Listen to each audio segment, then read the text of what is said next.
ഒരു ഐറ്റം ഇല്ലാതെ എന്ത് നോമ്പ് തുറ അല്ലേ? അപ്പോൾ നമുക്ക് ഫസ്റ്റത്തെ നോമ്പിന് തന്നെ ഇത് വെച്ചങ്ങോട്ട് സ്റ്റാർട്ട് ചെയ്യാം. അപ്പോൾ നമ്മുടെ റവ കാച്ചിയതാണ്, നമ്മളെ തരി കാച്ചിയത് എന്നൊക്കെ പറയും.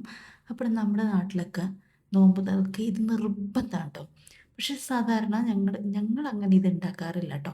അപ്പോൾ നല്ലൊരു റെസിപ്പി ആയതുകൊണ്ട് തന്നെ നിങ്ങൾക്ക് എൻ്റെ സബ്സ്ക്രൈബേഴ്സിന് ഇതൊന്ന് കാണിച്ചു തരാമെന്ന് വിചാരിച്ചു. കഴിക്കാത്തവരൊന്ന് കഴിച്ചു നോക്കണം. അടിപൊളി സാധനം കേട്ടോ. അപ്പോൾ നമുക്കതിന് വേണ്ടിയിട്ട് ഒരു ടേബിൾ സ്പൂൺ നെയ്യ് ഒഴിച്ചു കൊടുത്തിട്ടുണ്ട്. അതിലേക്ക് ചെറിയ ഉള്ളിയോ സവാളയോ എന്തെങ്കിലും ഒരു ചെറിയ കുഞ്ഞു കുഞ്ഞു കുനുകുനാന്ന് അരിഞ്ഞിട്ട് ഇട്ട് കൊടുക്കുക. 2 ഏലക്കയും കൂടി ഇട്ട് കൊടുക്കുക കേട്ടോ. പെട്ടെന്ന് തന്നെ ഉണ്ടാക്കി എടുക്കാൻ പറ്റും, വലിയ ബുദ്ധിമുട്ടുള്ള പണിയൊന്നും ഇല്ല കേട്ടോ. എന്നിട്ട് അതിലേക്ക് ഞാനിപ്പം 1/2 ലിറ്റർ പാലാണ് ഒഴിച്ചു കൊടുത്തിരിക്കുന്നത്. അത് ഇത്തിരി കട്ടിയുള്ള പാലാണെങ്കിൽ കുറച്ച് വെള്ളം ചേർക്കാം, അല്ലാതെ കട്ടിയില്ലാത്ത പാലാണെങ്കിൽ വെള്ളം ഒഴിക്കേണ്ട ആവശ്യമില്ല കേട്ടോ. അപ്പോൾ ഞാനിതിപ്പം എടുത്തത് കട്ടിയുള്ള പാലായതുകൊണ്ട് ഒരു ഇച്ചിരി വെള്ളം ചേർത്ത് കൊടുക്കുന്നത്. അതൊന്ന് നന്നായിട്ട് തിളച്ച് വരുന്നത് വരെ വെയിറ്റ് ചെയ്യണം.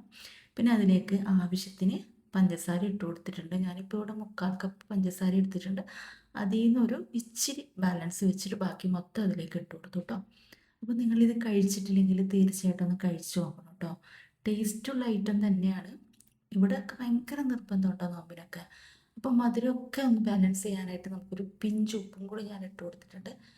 പാലൊക്കെ നന്നായി തിളച്ച് പൊന്തി വന്നിട്ടുണ്ട്. ഇനി നമുക്ക് അതിലേക്ക് ഒരു 1/4 കപ്പിനും താഴെയാണ് ഞാൻ റവ എടുത്തിട്ടുണ്ട്. കൂടുതൽ റവയായാലും ഇതിപ്പോൾ ഒരു പായസം പോലെ ആയിപ്പോവും. അപ്പം ഒരു 2 ടീസ്പൂണ് ആ ഒരു ക്വാണ്ടിറ്റിയിലാണ് എടുത്തിരിക്കുന്നത്. അത് നമ്മൾ ഇടുന്ന സമയത്ത് ഒരുമിച്ച് തന്നെ ഇടുന്നതിൻ്റെ ഒരുമിച്ച് തന്നെ ഇളക്കി കൊടുക്കണം. ഇല്ലെങ്കിൽ ഒരുമിച്ച് നിങ്ങൾ തട്ടി കൊടുക്കരുത് കേട്ടോ. ഈ ലാസ്റ്റ് ഈ ഒരു സ്റ്റേജ് എത്തുമ്പോൾ നിങ്ങൾ ശ്രദ്ധിക്കണം കേട്ടോ. റവ ഇട്ട് കൊടുക്കുന്നതിനനുസരിച്ച് ഒരു ഭാഗത്ത് നിന്ന് ഇളക്കി കൊടുക്കണം. എന്നിട്ട് നന്നായിട്ട് ഈ റവയൊക്കെ ഒന്ന് വെന്ത് വരുന്നത് വരെ വെയിറ്റ് ചെയ്യാം. അപ്പോൾ ഞാനിപ്പോൾ 1/2 ലിറ്റർ പാലിൻ്റെ ഒരു കണക്കിലാണ് ഞാൻ പറയുന്നത്. ഇതേ ഒരു കണക്കിൽ തന്നെ നിങ്ങൾ ചെയ്യുക. റവ കൂടുതലായി കഴിഞ്ഞാൽ ഇതിൻ്റെ ആ ഒരു ഇതന്നെ മാറിപ്പോവും. അപ്പം ഉണ്ടാക്കി നോക്കി കഴിച്ച് നോക്കിയിട്ട് ഫീഡ്ബാക്ക് അറിയിക്കുക. ട്രൈ ചെയ്ത് നോക്കാം. സൂപ്പർ ആയിട്ടാണ്, നിങ്ങൾക്ക് എന്തായാലും ഇഷ്ടമാവും. ട്രൈ ചെയ്ത് നോക്കിയിട്ട് ഫീഡ്ബാക്ക് അറിയിക്കുക കേട്ടോ. ചാനലൊന്ന് സപ്പോർട്ട് ചെയ്യുക, ഫോളോ ചെയ്യുക, ലൈക്ക് ചെയ്യുക, ഷെയർ ചെയ്യുക. Okay, thank you.